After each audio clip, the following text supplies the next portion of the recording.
Okay, so step 3 is make a list of investors.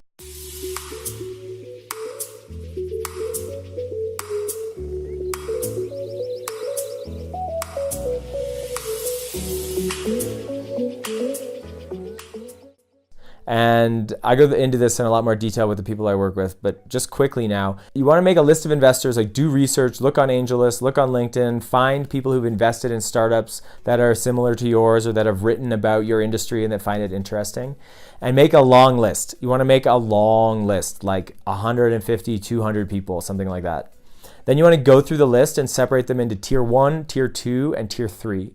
So tier 1 investors are the dream investors. These are the people that you would love to have on board and love to have involved in your startup or company. Tier 2 are the people that you would like involved. Tier 3 are the people who you would like involved, but not as much as tier 2. And on your list, you shouldn't have anybody that you wouldn't want to take money from. So you want to investigate and do research and read what people have written, look at them on LinkedIn, try to get a sense of these people. You don't want to be pitching to people that you don't want to have a long multi-year relationship with. And that's because investing in a company is a long multi-year relationship. The average company takes 7 years to pay off, and most, a lot take longer and a lot don't pay off. So you want to pick people who you're going to be comfortable with being in a long-term relationship with. You haven't met a lot of these people yet, but you can at the beginning start to use that as a lens. So separate them into tier 1, tier 2, and tier 3. And don't get the intros yet, but you do want to line up how you're going to get the intros to each of these investors. So this could take a lot of time and effort.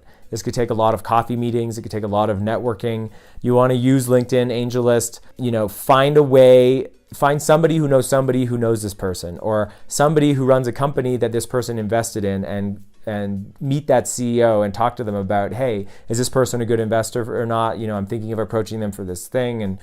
And then you basically want to figure out how to get intros to each of the investors on your list.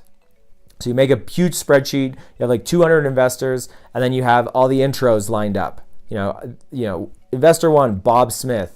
He knows this guy who knows this guy who I know, so I'm going to network back and get an intro to him. Next investor, Bill Easton. Okay, this guy runs this company and I know somebody who works there, so I'm going to talk to the person who works there and find out what he likes to do and start posting on his LinkedIn page about that stuff so he sees who I am, or follow him on Twitter and start tweeting at him. So basically, you're finding out how you're going to get a connection to each one of these investors, but you're not doing that work yet. You're not getting the connections yet. You're just finding out how you're going to get those connections. So that's step 3.